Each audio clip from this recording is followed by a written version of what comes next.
4 shkurt. Ardh mbretëria jote. Ardh mbretëria jote. Luka 11:2.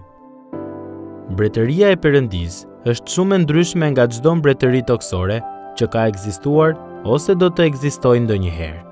Mbretëritë toksore janë në ndikimin e sovranëve, fuqia e të cilëve është e kufizuar dhe do të dobësohet në mënyrë të pashmangshme. Por mbretëria e Perëndis është shumë më tepër se një entitet gjeopolitik apo pjesë historie. Ajo është e përjetshme, universale dhe personale, dhe sundimi i tij mbi të do të vazhdoj brez pas brezi. Psalmi 145:13. Ne duhet t'i mbajmë parasysh këto të vërteta atëherë kur lutemi. Ardh mbretëria jote.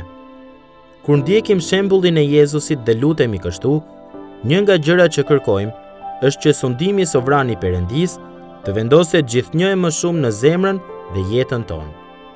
Ne po lutemi që ata që e njohin Krishtin të mund të jetojnë gjithnjë e më shumë në një nënshtrim të gëzueshëm ndaj sundimit të tij. Ky është një botkuptim shumë i ndryshëm nga çdo botkuptim me të cilin përballemi përditë. Kryesisht, kultura e sotme perëndimore vlerëson arritjet personale dhe vetmjaftueshmërinë. Ne inkurajohemi që të besojmë se i kemi gjërat nën kontroll.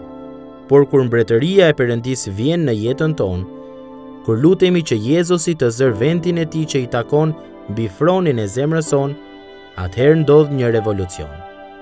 Ne nuk jemi më sklever të mëkatit.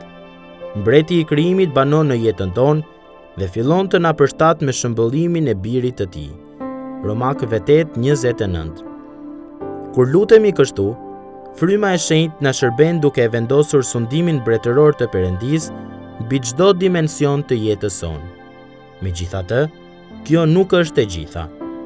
Kur lutemi ardh mbretëria jote, ne po pranojmë gjithashtu se Perëndia është mbreti i kombeve. Sa i mbretëron mbi të gjitha çështjet e epokës. Isaia e përshkruan Perëndin sikur u fërshëllen kombeve që të vinë nga skajet e tokës. Dhe ja, ato do të vinë shpejt dhe menjëherë. Isaia 5:26. Mbreti i thërret kombet, ashtu siç mund ta ndjellim ne qenin ton për të hyrë brenda.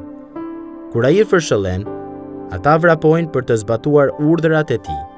Prandaj, ne nuk duhet të pushtohemi nga paniku, apo të ndihemi të tiranizuar nga ndonjë ndryshim në qëndrimin e fuqive toksore. Përkundrazi, ne mund të gëzohemi në Zotin, mbretin ton, i cili është sovran mbi të gjitha këto gjëra. Nuk mund të dështoj e tia mbretëri. Mbi tokën dhe qiellin sundon ai. Çelësat e vdekjes dhe të ferrit, Jezusi ynë i ka në dorë. Zemrën ngrini lart, me zëra këndoni. Gëzohuni. Sërish ju them, gëzohuni.